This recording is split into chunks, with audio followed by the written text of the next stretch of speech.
Are you the author of a wonderful children's book? We would love to encourage you to visit our website, readingwithyourkids.com. Click on the Authors Click Here button at the top of the page and scroll on down to Certified Great Reads. This is a wonderful program that's helped many, many authors. But don't take our word for it. Listen to some of the things our past Reading with Your Kids Certified Great Read authors have said about the program. The Certified Great Read program has really given me more credibility as an author when I'm pitching my book to stores, libraries, and even media outlets. That was sent in by Lori Orlinsky. She's the author of Being Small Isn't So Bad After All and The Tooth Fairy's Tummy Ache. Marla Huma is also a Reading with Your Kids Certified Great Read author. She wrote that the Certified Great Read program provides the recognition that independent authors deserve. I have been pleased with the process and enjoyed receiving the professional animated video announcement Jed and his team created. Using the video and podcast on my social media network has made an increased interest among readers. The Certified Great Read seal of approval shows readers that your book is an award-winning and a guaranteed good read. The Certified Great Read program receives my stamp of approval. Check it out today. Please go to readingwithyourkids.com, click on the Authors Click Here button at the top of the page, and scroll on down to Certified Great Reads. Reading with your kids. Hey, hey, hey, so great to see you. Come on in. Hi, my name is Jedley, and this is the Reading with Your Kids podcast, an iHeartRadio Best Kids and Family Podcast Award nominee. We are so delighted that you're joining us in our mission to help families grow closer through reading. Please be sure to subscribe to the show on the iHeartRadio app, on Apple Podcasts, Amazon Music, Spotify, Stitcher Radio, Ghana, Himalaya, Podbean, Podcast Addict. You get it? Kind of like anywhere you can find your podcast, you can find the Reading with Your Kids podcast.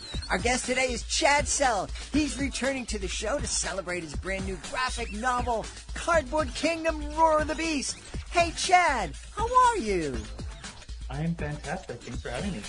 Good to have you back on the show. I'm excited to learn about Roar of the Beast, and then I also want to talk to you about how this was created, because most authors come on and they're talking about the solitary journey that they had creating their book.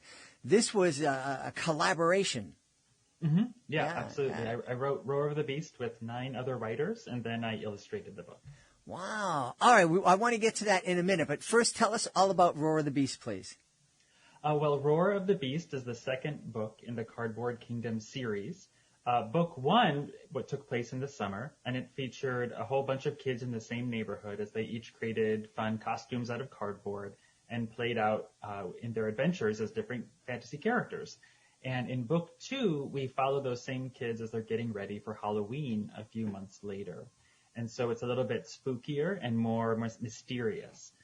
The big question that I wanted to explore in Roar of the Beast is, how do you face your fears? And those fears can take a lot of forms, whether it's a bully or whether it's something scary you see in the middle of the night.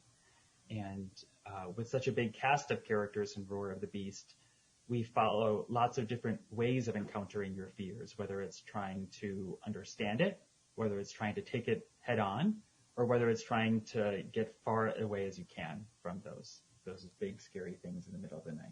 Wow. What inspired this examination of fear and finding our brave spot? I think that there's a fear of the unknown. A big theme in Roar of the Beast is, how do we make sense of something almost shapeless and uncertain, whether that's dread of the future, whether that's a shadowy shape that you see and that you fill in the blanks yourself.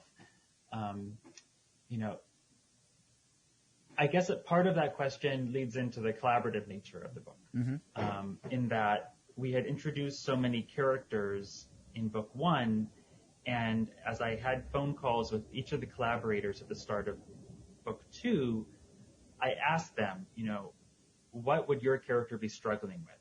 What would your character do if suddenly they started seeing a scary monster outside at night? So that was the really inciting kind of thing that I wanted to explore in this book. What are the different ways that we encounter scary things? You know, I for one, don't particularly like scary movies. I don't like feeling scared. Whereas other people, some of my collaborators, love that. They're big fans of horror films and stuff like that. And that was something that we used in the book. You know, there are kids who love being scared. There are kids who like scaring others.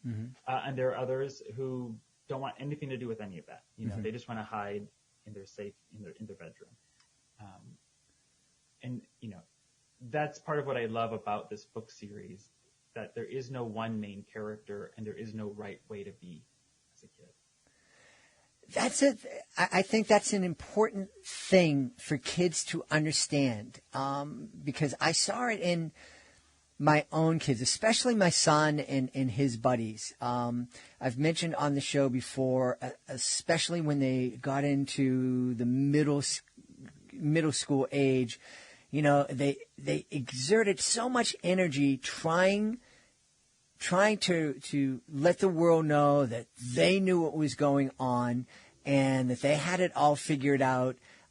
And they were terrified that someone would find out that they didn't know it, you know, that they didn't know everything, that they hadn't figured it all out.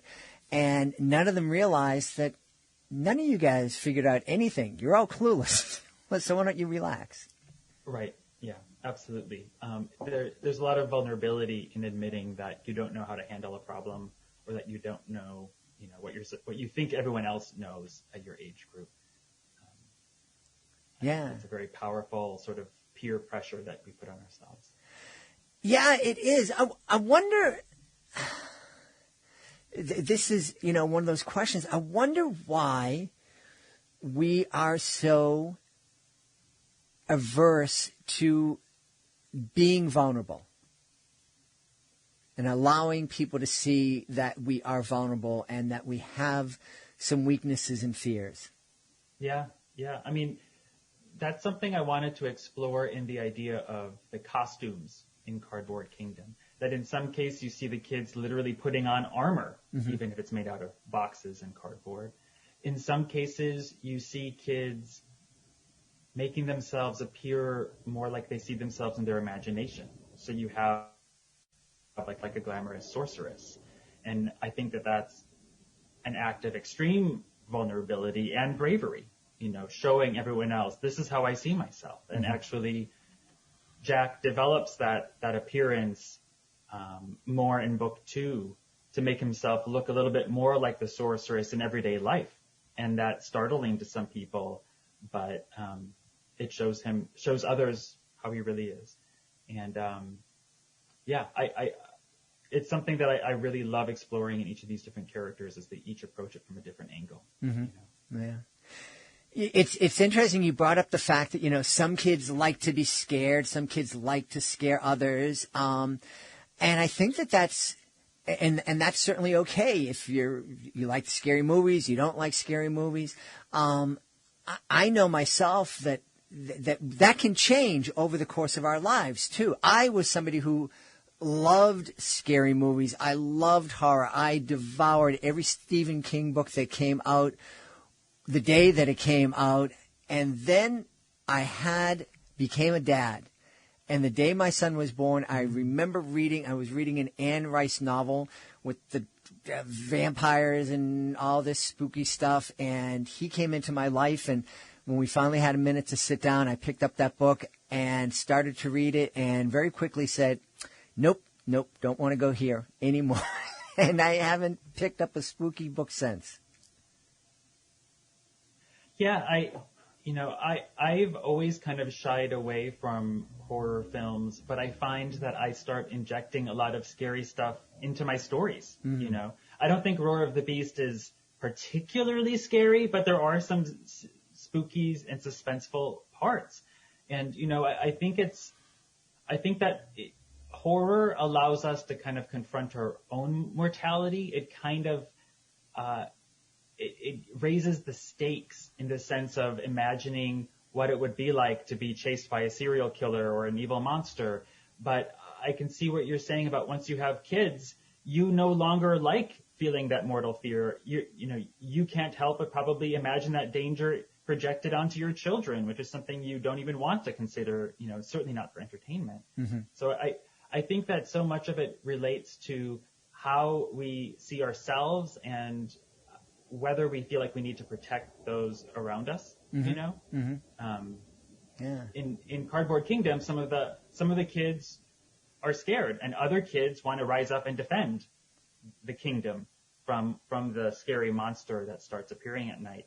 And they actually become kind of a little team of superheroes, the Cardboard Crusaders, to try to project that feeling of confidence. Like, don't worry, kids.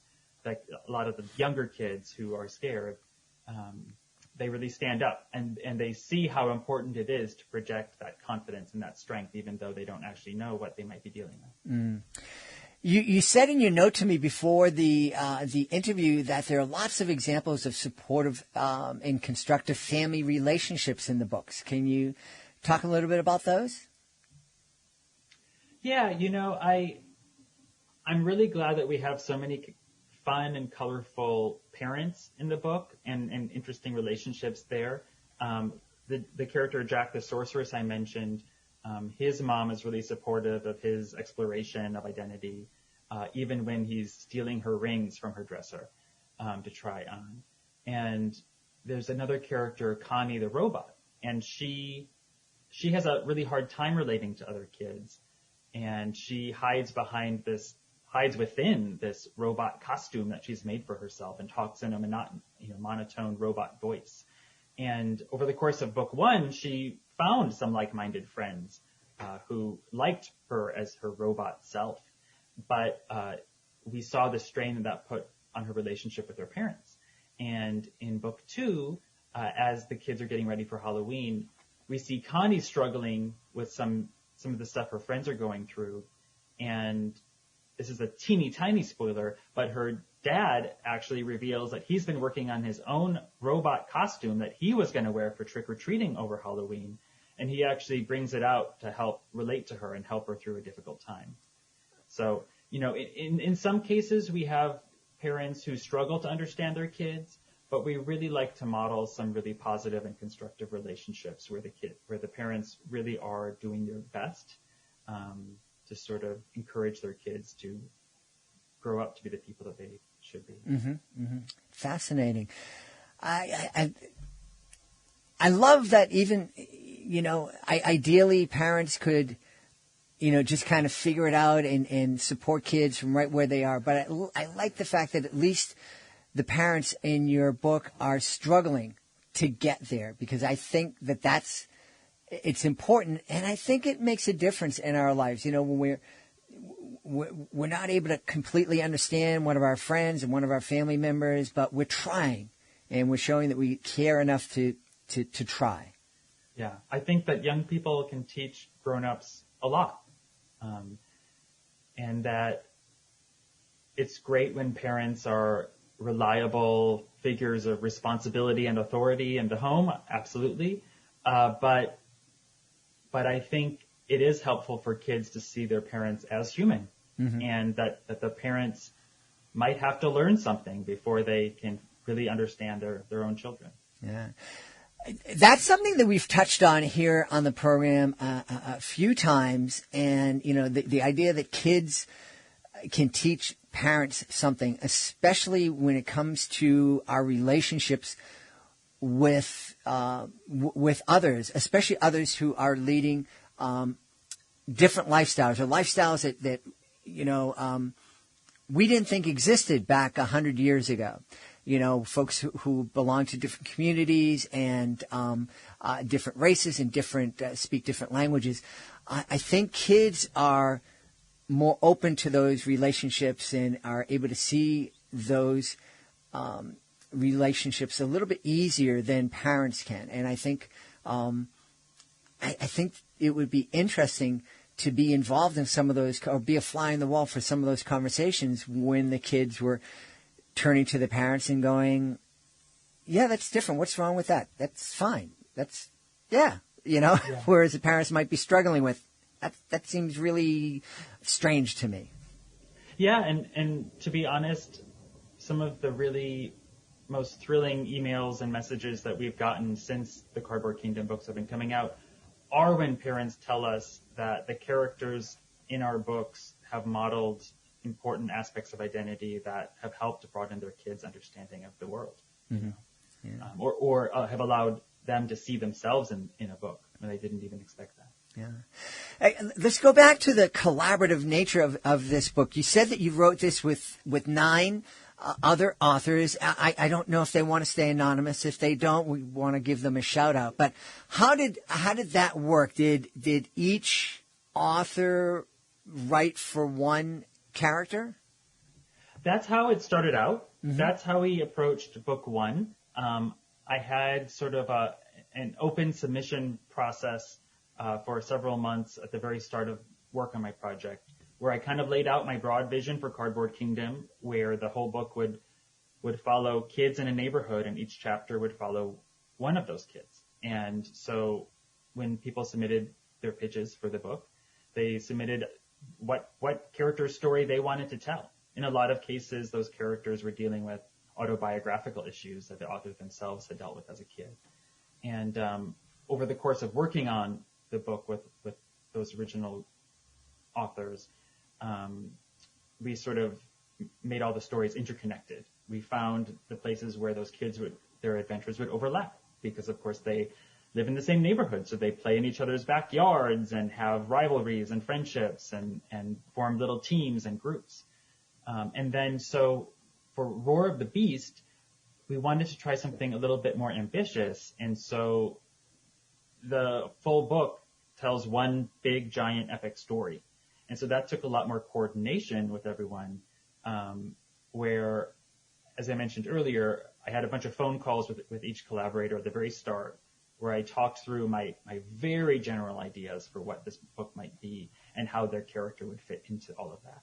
And then we started kind of outlining it, and then I broke down the whole arc into 5 acts, and we went through writing act by act by act, with each writer taking responsibility for the scenes that largely involved characters that they had originally contributed, if that makes sense. Yeah. So it was gradual.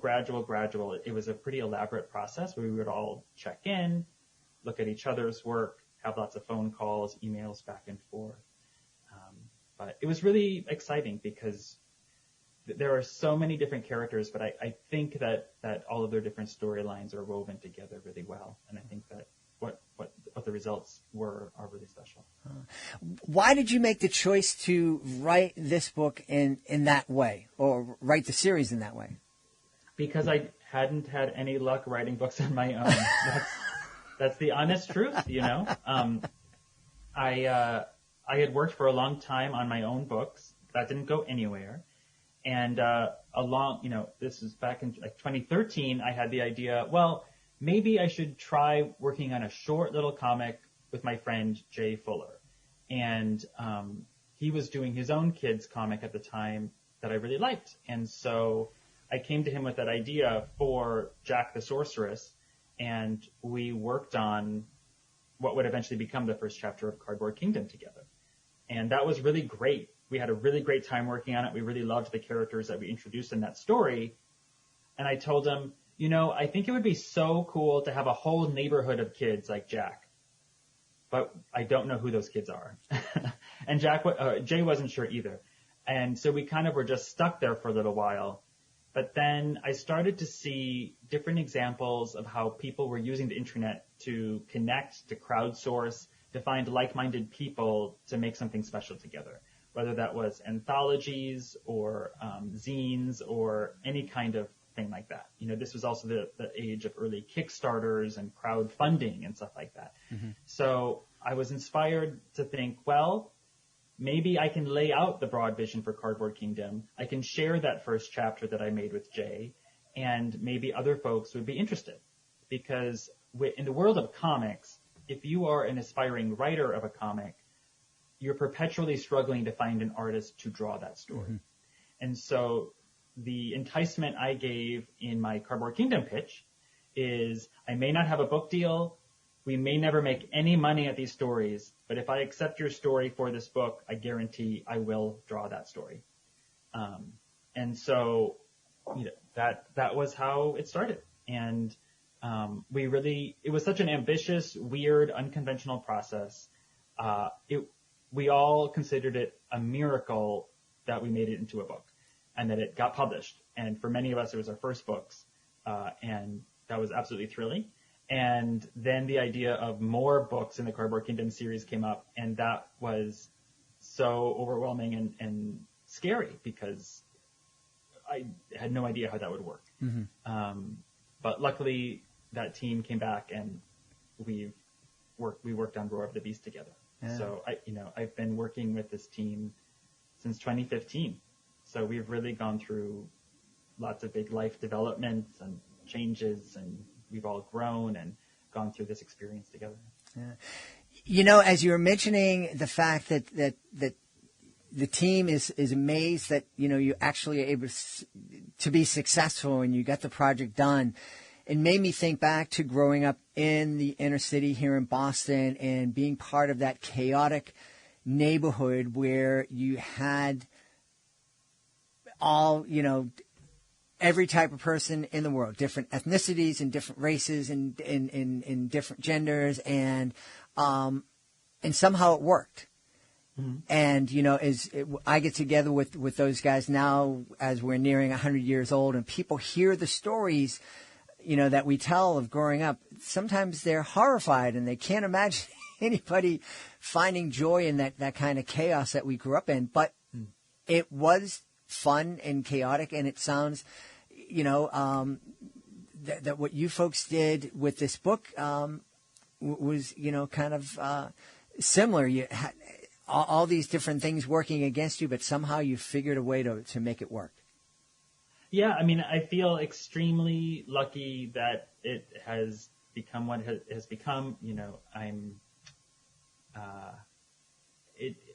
It's been a wild ride, So I'm eager to keep things moving forward with the series, and I'm grateful that I have the team I have. Great.